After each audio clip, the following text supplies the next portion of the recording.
Henry Jekyll's full statement of the case.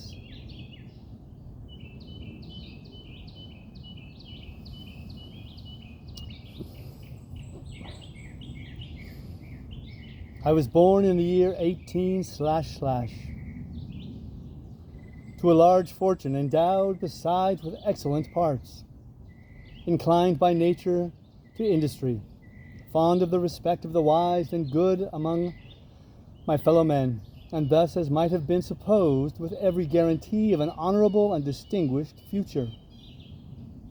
And indeed the worst of my faults was a certain impatient gaiety of disposition, such as had made the happiness of many, but such as I found it hard to reconcile with my imperious desire to carry my head high, and wear a more commonly grave countenance before the public. Hence it came about that I concealed my pleasures, and that when I reached years of reflection and began to look around me and take stock of my progress and position in the world, I stood already committed to a profound duplicity of life. Many a man would have blazoned such irregularities as I was guilty of, but from the high views that I had set before me, I regarded and hid them with an almost morbid sense of shame. It was thus rather the exacting nature of my aspirations that any particular degradation in my faults it was rather the exacting nature of my aspirations than any particular degradation in my faults. That made me what I was, and with even a deeper trench than in the majority of men, severed in me those provinces of good ill which divide and compound man's dual nature. In this case I was driven to reflect deeply and inveterately on that hard law of life, which lies at the root of religion and is one of the most plentiful springs of distress. Though so profound a double dealer, I was in no sense a hypocrite. Both sides of me were in dead earnest. I was no more myself when I laid aside restraint and plunged in shame than when I labored, in the eye of the day, at the furtherance of knowledge or the relief of sorrow and suffering. And it chanced that the direction of my scientific studies, which led wholly towards the mystic and transcendental, reacted and shed a strong light on this consciousness of the perennial war among my members. With every day and from both sides of my intelligence, the moral and the intellectual, I thus drew steadily nearer to that truth, by whose partial discovery I have been doomed to such a dreadful shipwreck, that man is not truly one, but two. I say two because the state of my knowledge does not pass beyond that point. Others will follow, others will outstrip me on the same lines, and I hazard the guess that man will be ultimately known for a mere polity of multifarious, incongruous, and independent denizens.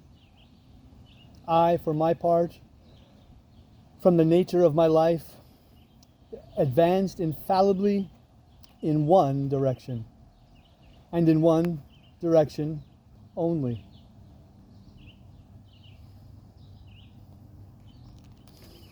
It was on the moral side and in my own person that I learned to recognize the thorough and primitive duality of man. I saw that of the two natures that contended in the field of my consciousness, even if I could rightly be said to be either, it was only because I was radically both. And from an early date, even before the course of my scientific discoveries had begun to suggest the most naked possibility of such a miracle, I had learned to dwell with pleasure, as a beloved daydream, on the thought of the separation of these elements. If each, I told myself, could but be housed in separate identities. Life would be relieved of all that was unbearable. The unjust might go his way, delivered from the aspirations and remorse of his more upright twin. And the just could walk steadfastly and securely on his upward path, doing the good things in which he found his pleasure, and no longer exposed to disgrace and penitence by the hands of this extraneous evil. It was the curse of mankind that these incongruous faggots were thus bound together, that in the agonized womb of consciousness, these polar twins should be continuously struggling. How then were they disassociated? I was so far in my reflections when, as I have said,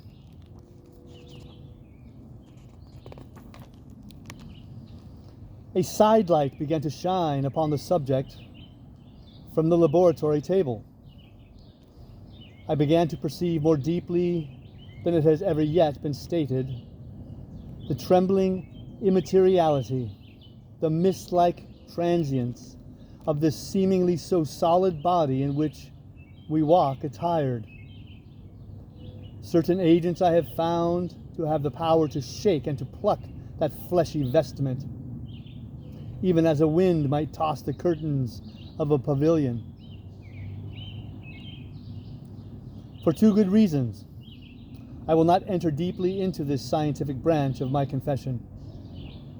First, because I have been made to learn that the doom and burden of our life is bound forever on man's shoulders.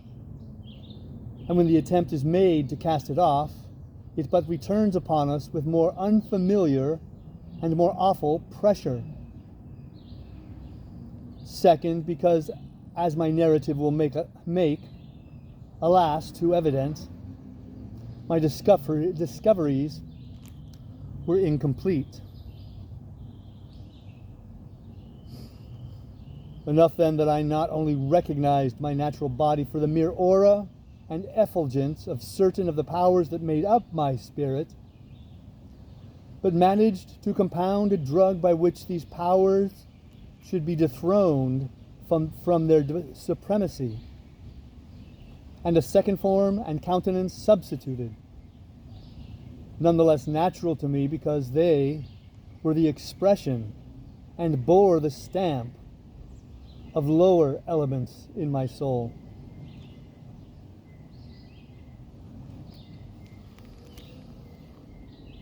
I hesitated long before I put this theory to the test of practice. I knew well that I risked death, for any drug that so potently controlled and shook the very fortress of identity might, by the least scruple of an overdose, or at the least inopportunity in the moment of exhibition, utterly blot out that immaterial tabernacle which I looked to it to change.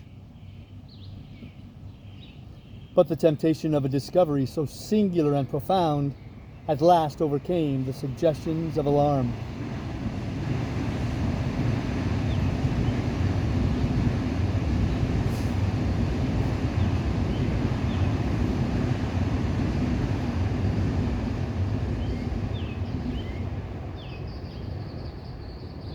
I had long since prepared my tincture.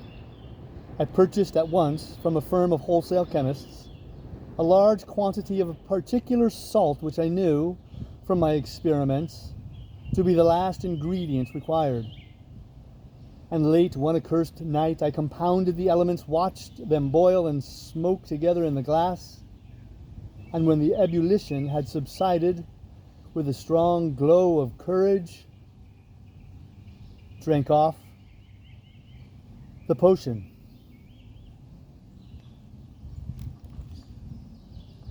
The most racking pangs succeeded, a grinding in the bones, deadly nausea, and a horror of the spirit that cannot be exceeded at the hour of birth or death. Then these agonies began swiftly to subside, and I came to myself as if out of a great sickness. There was something strange in my sensations, something indescribably new, and from its very novelty, incredibly sweet. I felt younger, lighter, happier in body. Within, I was conscious of a heady recklessness, a current of disordered, sensual images running like a mill race in my fancy, a solution of the bonds of obligation, an unknown but not an innocent freedom of the soul. I knew myself at the first breath of this new life to be more wicked, tenfold more wicked, sold, a slave to my original evil. And the thought in that moment braced and delighted me like wine.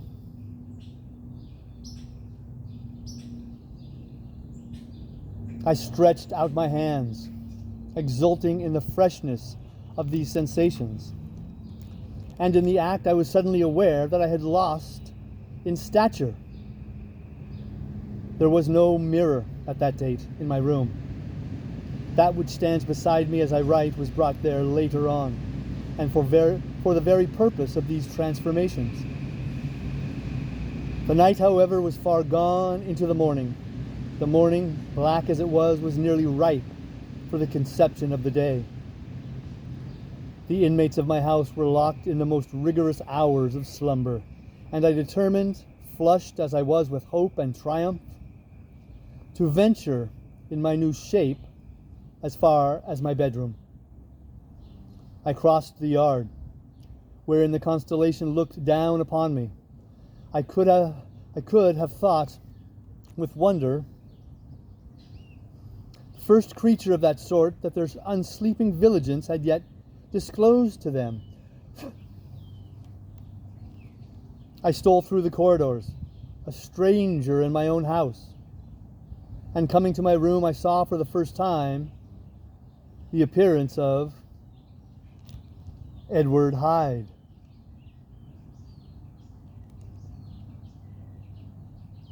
I must here speak by theory alone, saying not that which I know, but that which I suppose to be most probable. The evil side of my nature, to which I had now transferred the stamping efficacy, was less robust and less developed than the good which I had just deposed.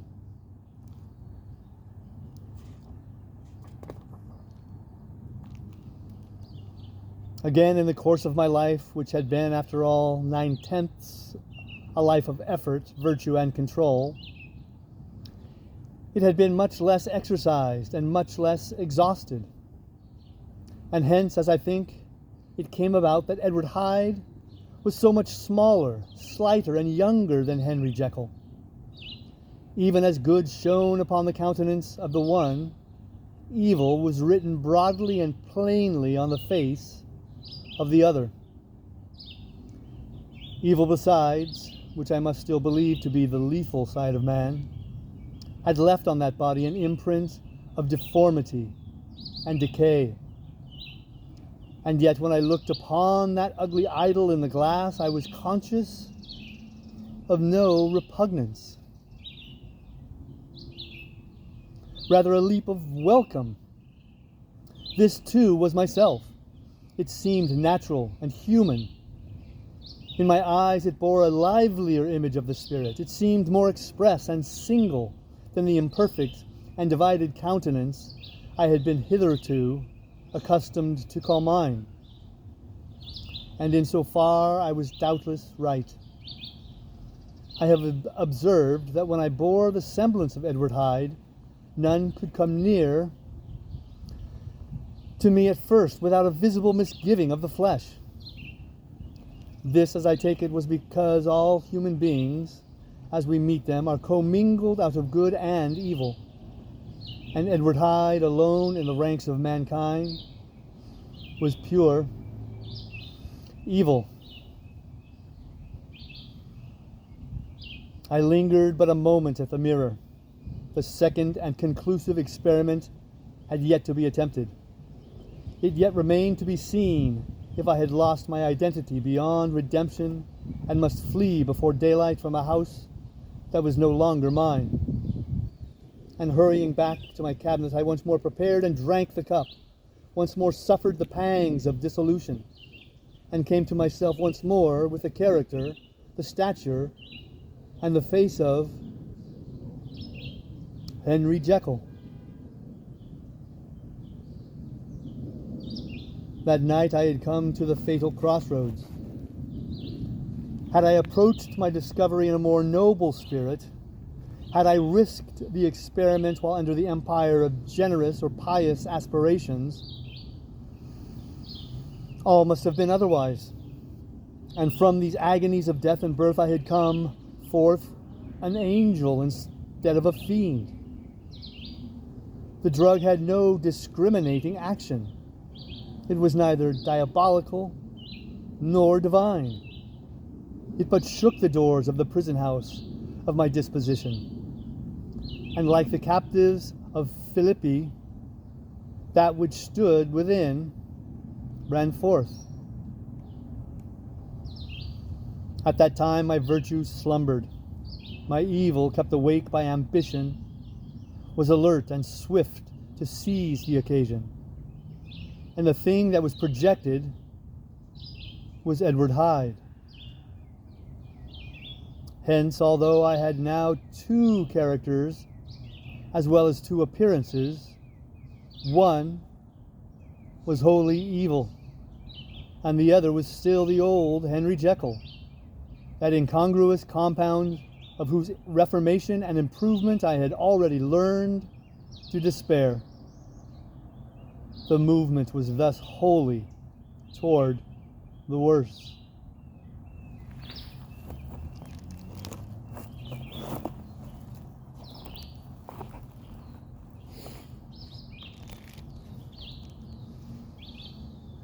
Even at that time, I had not yet conquered my aversion to the dryness of a life of study.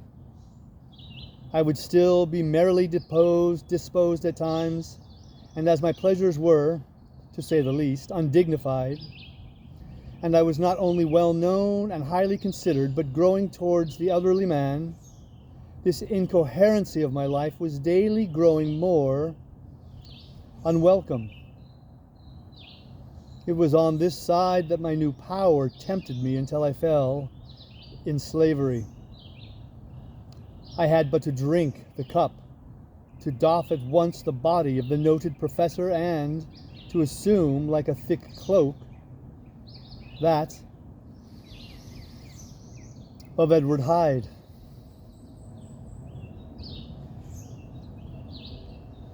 I smiled at the notion. It seemed to me at the time to be humorous, and I made my preparations with the most studious care. I took and furnished that house in Soho to which Hyde was tracked by the police, and engaged as a housekeeper a creature whom I well knew to be silent and unscrupulous. On the other side, I announced to my servants that a Mr. Hyde, whom I described, was to have full liberty and power about my house in the square. And, to parry mishaps, I even called and made myself a familiar object in my second character.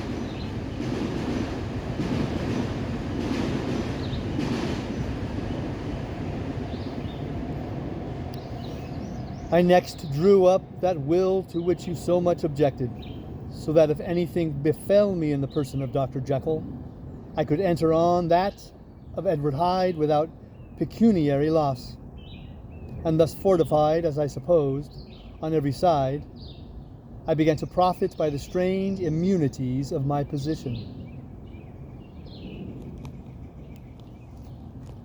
Men have before hired bravos to transact their crimes, while their own person and reputation sat under shelter. I was the first that ever did so for his pleasures. I was the first that could thus plod in the public eye with a load of genial respectability, and in a moment like a schoolboy strip off these lendings and spring headlong into the sea of liberty. But for me, in my impenetrable mantle, the safety was complete. Think of it. I did not even exist. Let me but escape into my laboratory door. Give me but a second or two to mix and swallow the draught that I had always standing ready, and whatever he had done, Edward Hyde would pass away like the stain of breath upon a mirror. And there in his stead, quietly at home, trimming the midnight lamp in his study, a man who could afford to laugh at suspicion. That man would be Henry Jekyll.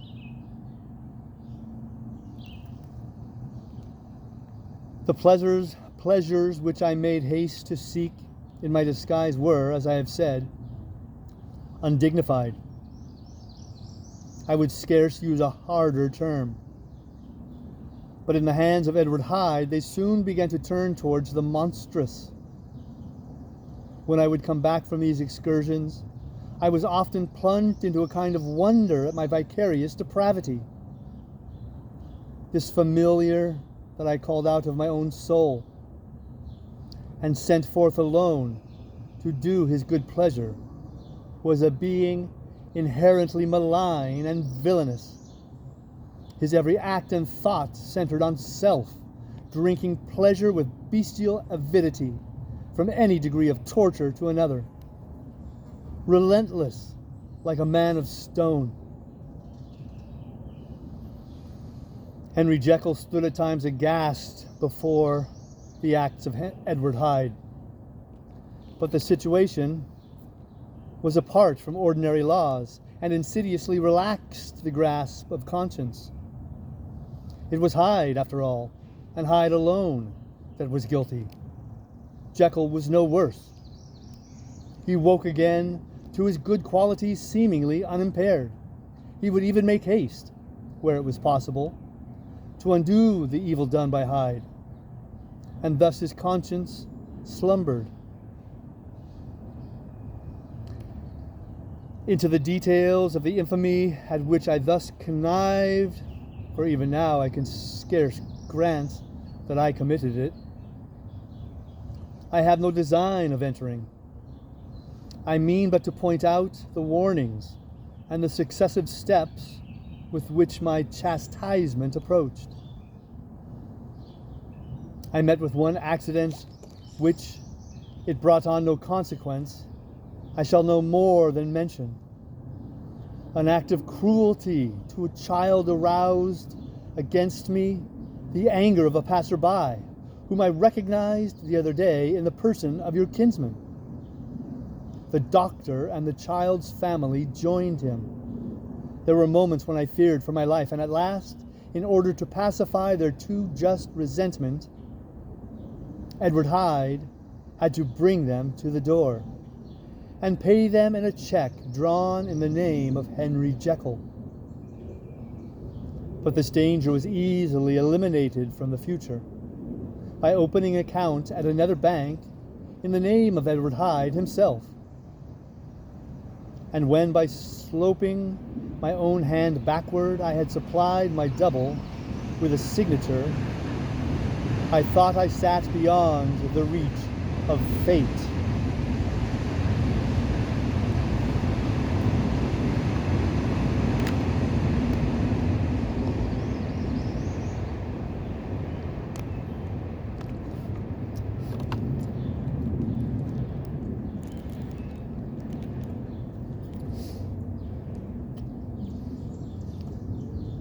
Some 2 months before the murder of Sir Danvers, I had been out for one of my adventures, had returned at a late hour and woke the next day in bed with somewhat odd sensations.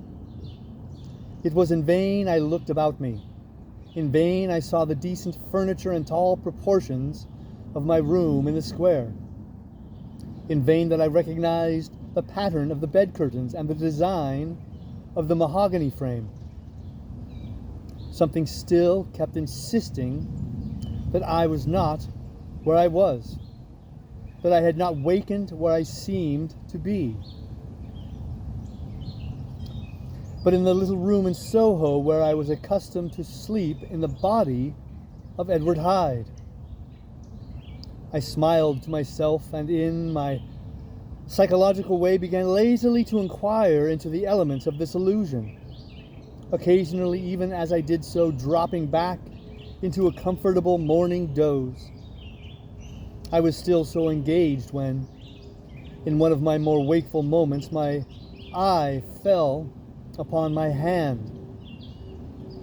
Now the hand of Henry Jekyll, as you have often remarked, was professional in shape and size. It was large, firm, white, and comely. But the hand which I now saw clearly enough in the yellow light of a mid-London morning, lying half shut on the bedclothes, was lean, corded, knuckly, of a dusky pallor, and thickly shaded with a swart growth of hair. It was the hand of Edward Hyde.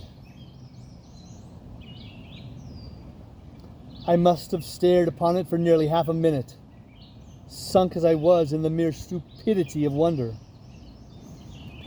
before terror woke up in my breast as sudden and startling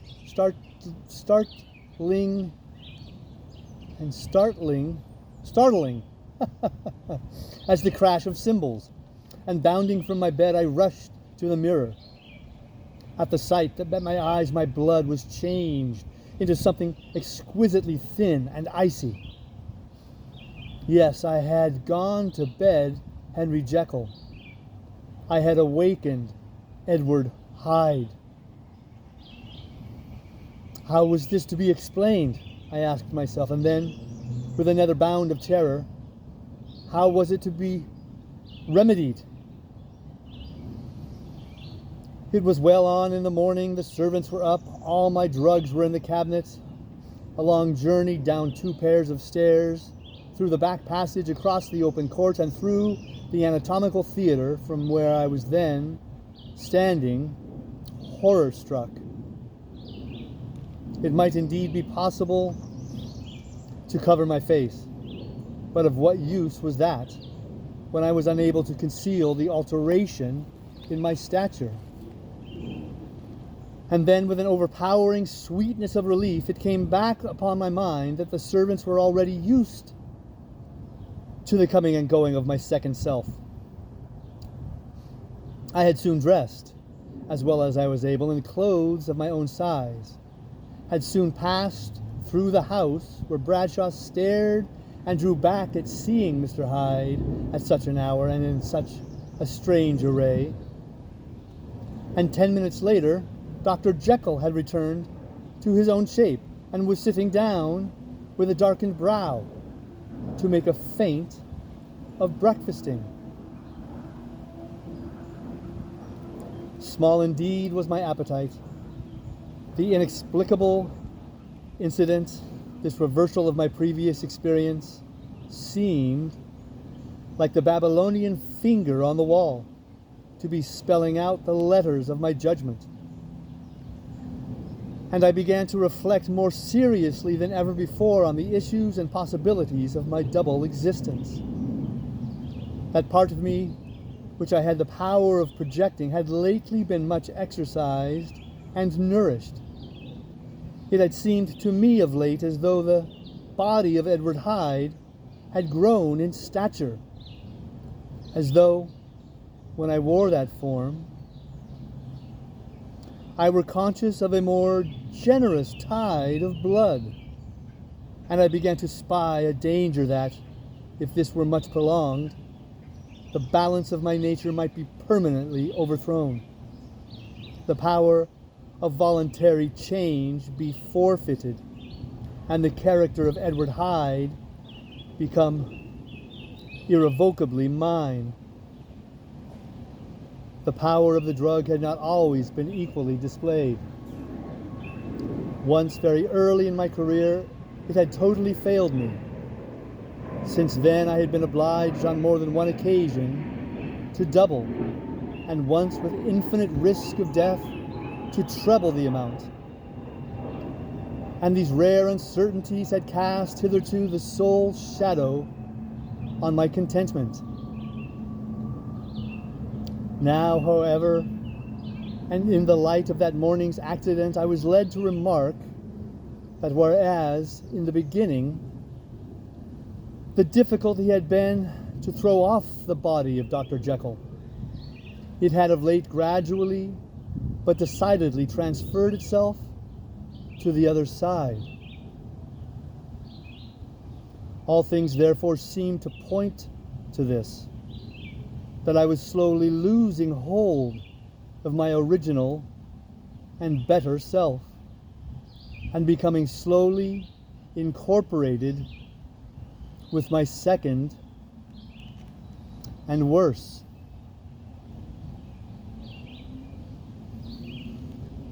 Between these two, I now felt I had to choose. My two natures had memory in common, but all other faculties were most unequally shared between them. Jekyll, who was composite, now with the most sensitive apprehensions, now with a greedy gusto, projected and shared in the pleasures and adventures of Hyde. But Hyde was indifferent to Jekyll, or but remembered him as the mountain bandit remembers the cavern in which he conceals himself from pursuit. Jekyll had more than a father's interest. Hyde had more than a son's indifference. To cast in my lot with Jekyll was to die to those appetites which I had long secretly indulged, and had of late begun to pamper. To cast it in with Hyde was to die to 1,000 interests and aspirations, and to become, at a blow and forever, despised and friendless. The bargain might appear unequal, but there was still another consideration in the scales. For while Jekyll would suffer smartingly in the fires of abstinence, Hyde would be not even conscious of all that he had lost. Strange as my circumstances were, the terms of this debate are as old and commonplace as man.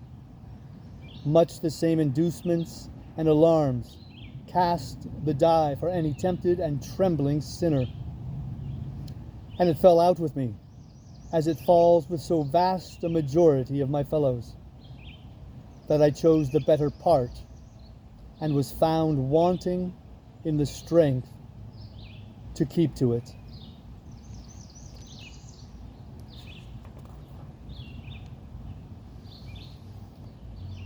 Yes, I preferred the elderly and discontented doctor. Surrounded by friends and cherishing honest hopes, and bade a resolute farewell to the liberty, the comparative youth, the light step, leaping pulses, and secret pleasures that I had enjoyed in the disguise of Hyde.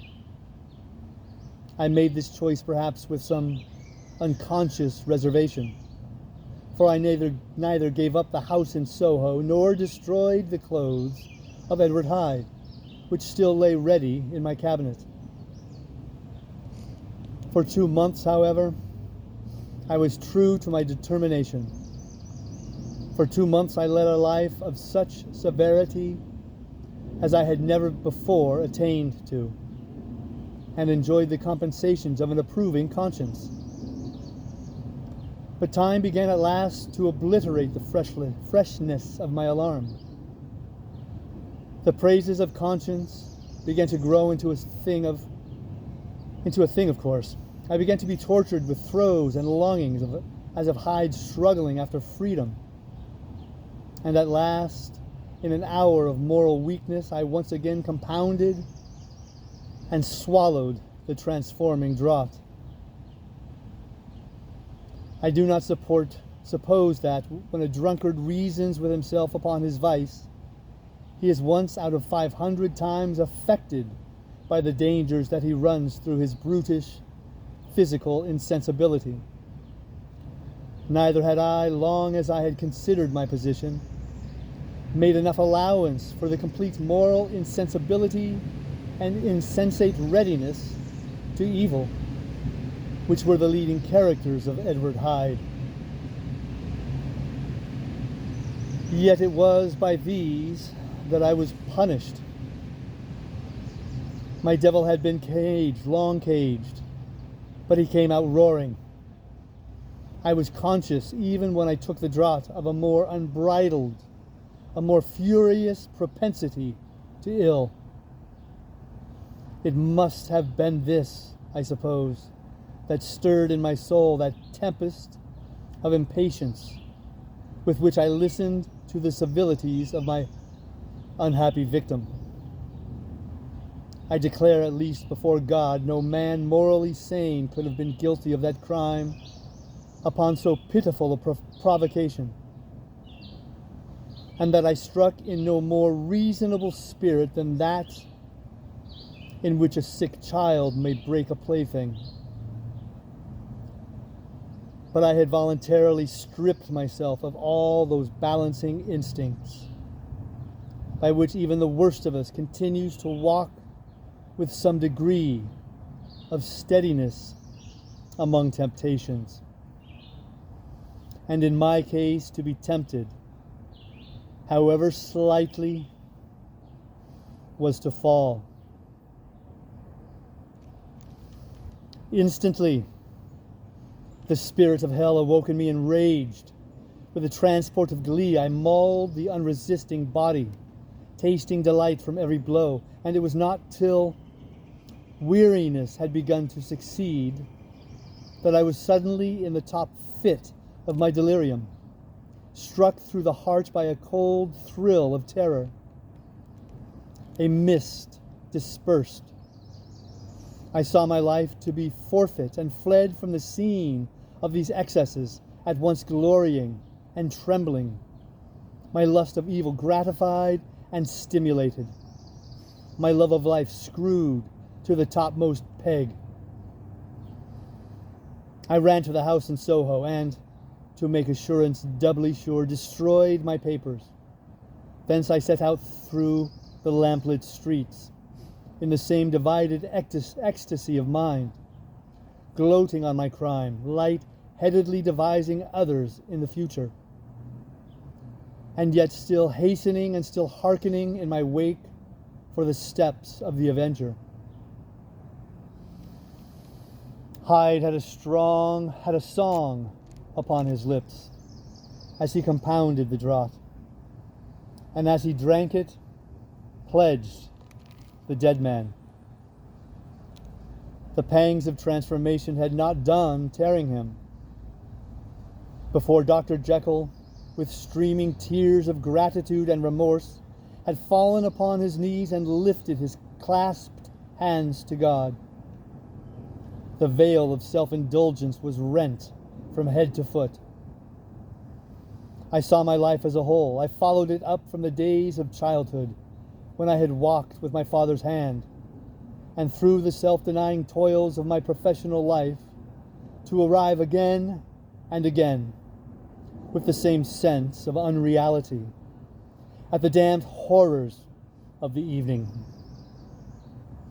I could have screamed aloud. I sought with tears and prayers to smother down the crowd of hideous images and sounds with which my memory swarmed against me. And still, between the petitions, the ugly face of my iniquity stared into my soul.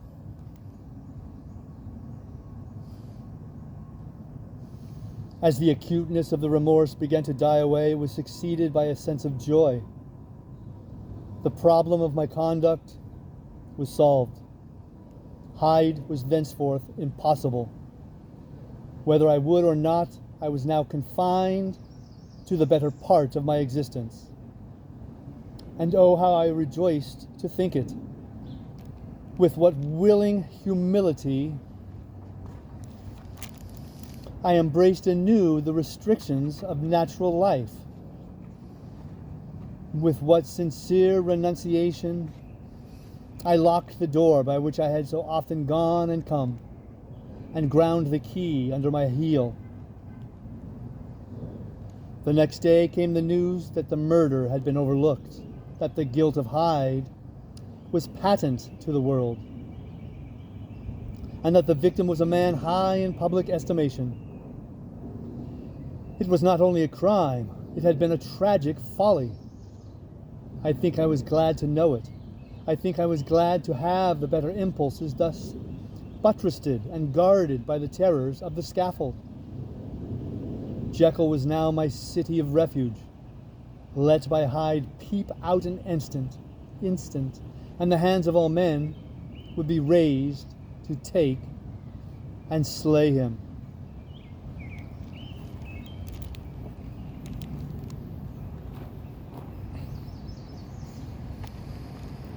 I resolved in my future conduct to redeem the past.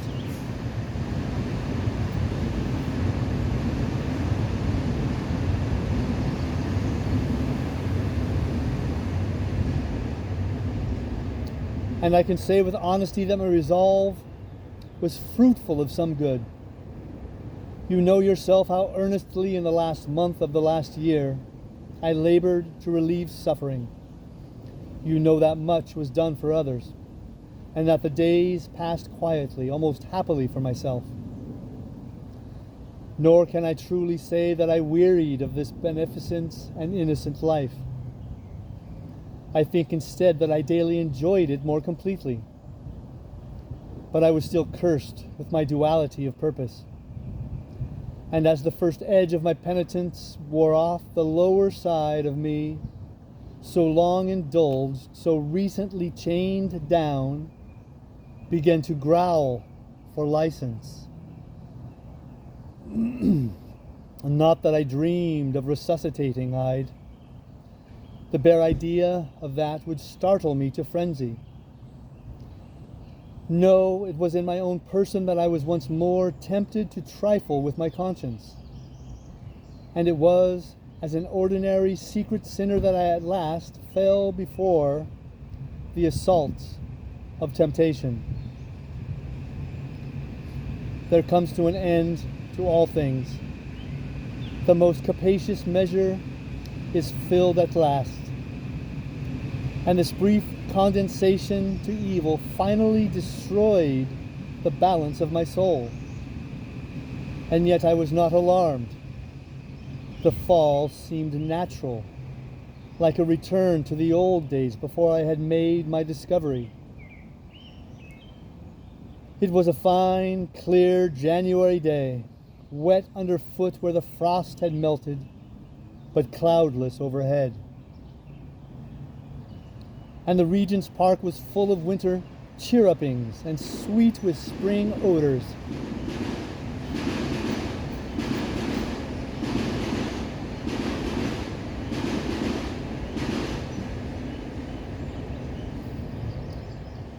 I sat in the sun on a bench, the animal within me licking the chops of memory. The spiritual side a little drowsed, promising subsequent penitence, but not yet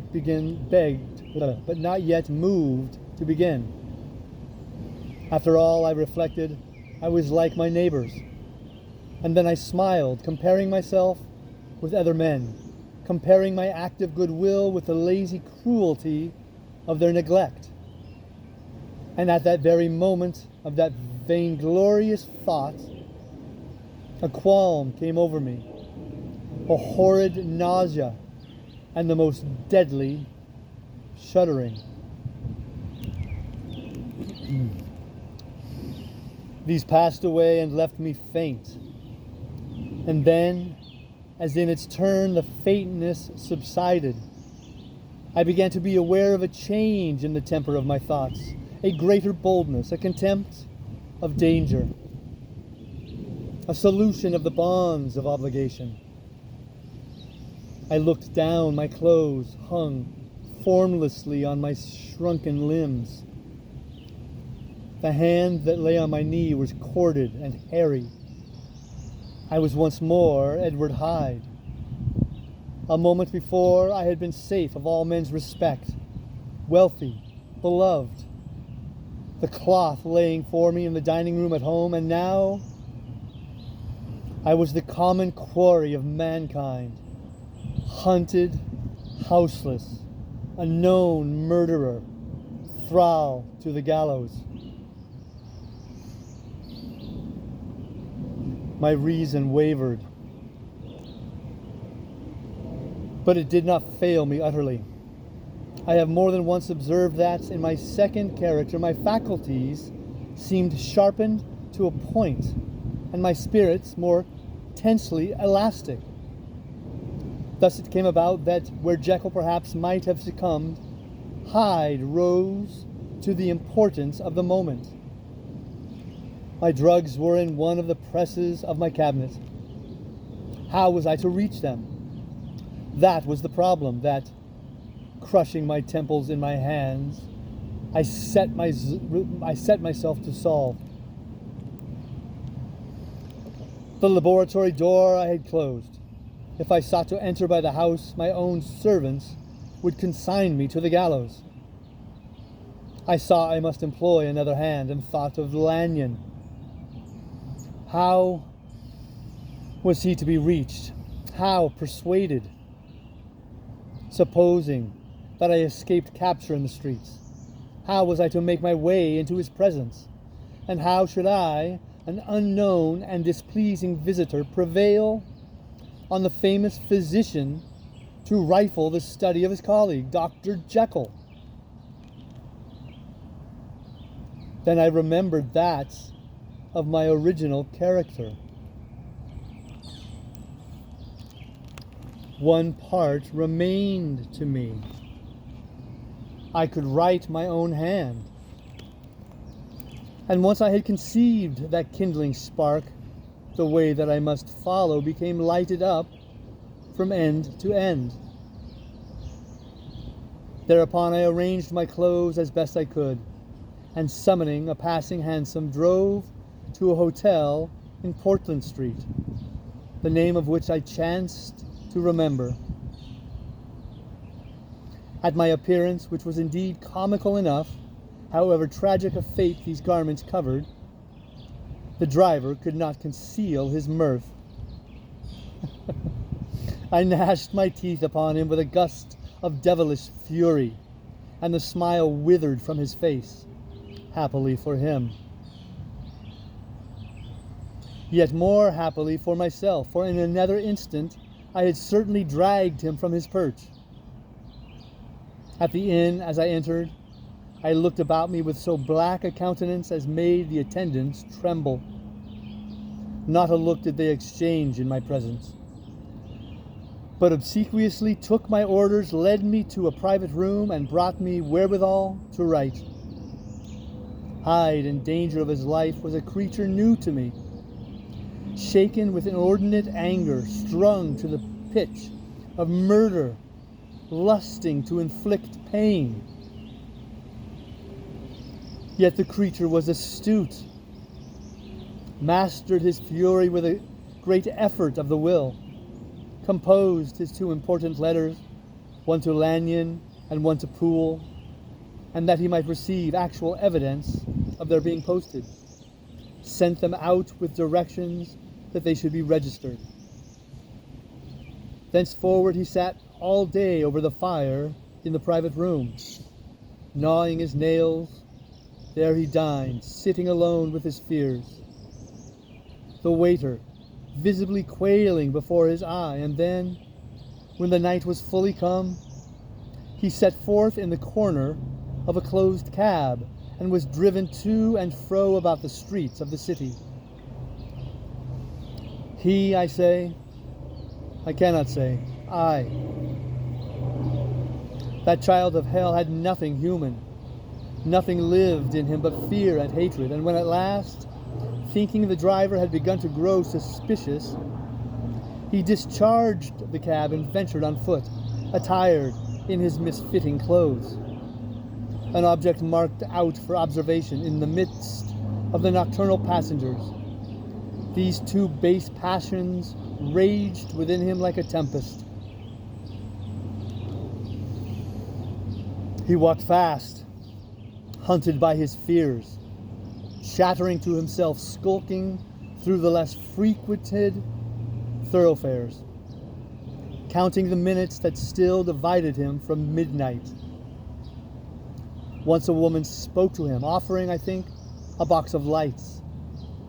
He smote her in the face, and she fled. When I came to myself at Lanyon's, the horror of my old friend perhaps affected me somewhat.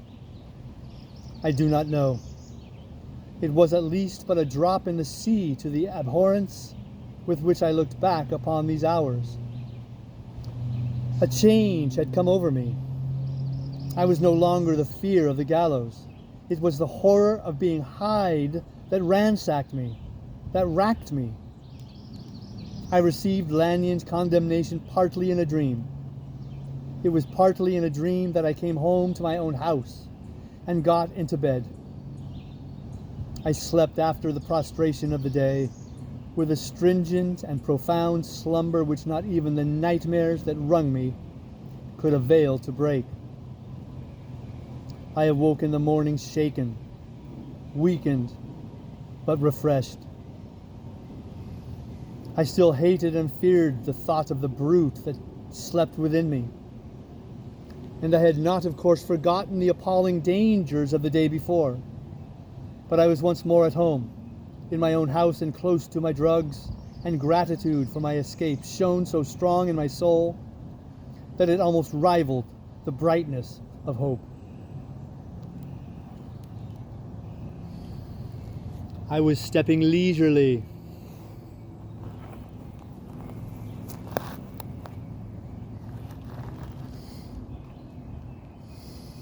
across the court after breakfast, drinking the chill of the air with pleasure, when I was seized again with those indescribable sensations that heralded the change.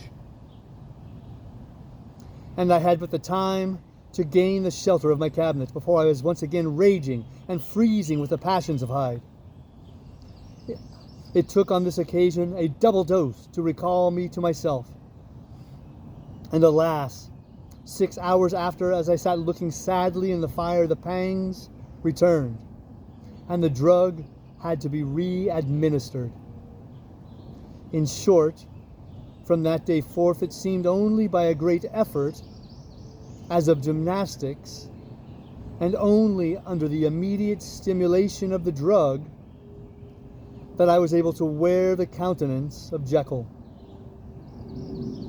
At all hours of the day and night, I would be taken with the premonitory shudder. Above all, if I slept or even dozed for a moment in my chair, it was always as Hyde that I awakened,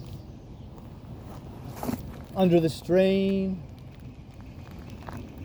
of this continually impending doom, and by the sleeplessness to which I now condemned myself, even beyond what I had thought possible to man. I became in my own person a creature eaten up and emptied by fever, languidly weak both in mind and body, and solely occupied by one thought: the horror of my other self. But when I slept, or when the virtue of the medicine wore off, I would leap almost without transition, for the pangs of transformation grew daily less marked, into the possession of a fancy brimming with images of terror, a soul boiling with causeless hatreds, and a body that seemed strong enough to contain the raging energies of life. The powers of Hyde seemed to have grown with the sickliness of Jekyll, and certainly the hate that now divided them was equal on each side. With Jekyll, it was a thing of vital instinct. He had now seen the full deformity of that creature that shared with him some of the phenomena of consciousness, and was co-heir with him to death. And beyond these links of community, which in themselves made the most poignant part of his distress, he thought of Hyde, for all his energy of life, as of something not only hellish, but inorganic. This was the shocking thing, that the slime of the pit seemed to utter cries and voices, that the amorphous dust gesticulated and sinned, that what was dead and had no shape should usurp the offices of life.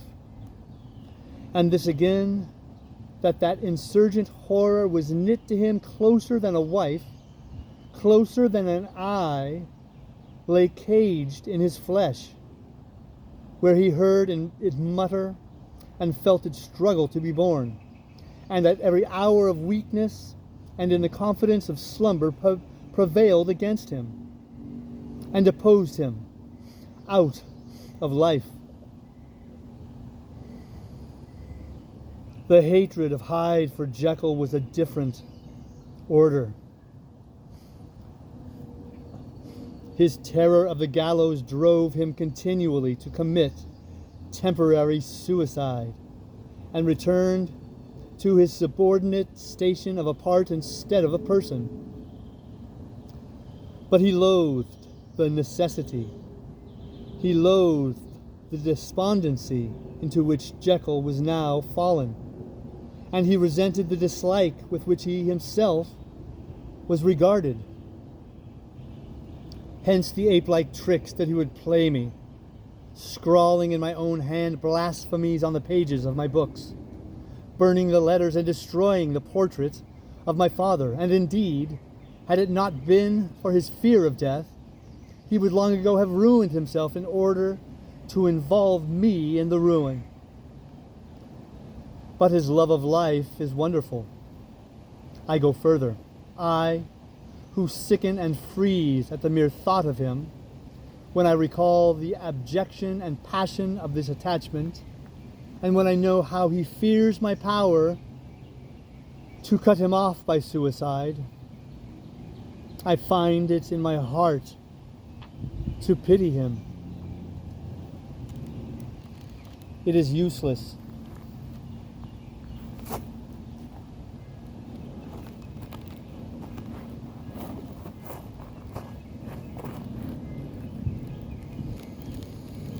It is useless, and the time awfully fails me to prolong this description. No one has ever suffered such torments, let that suffice.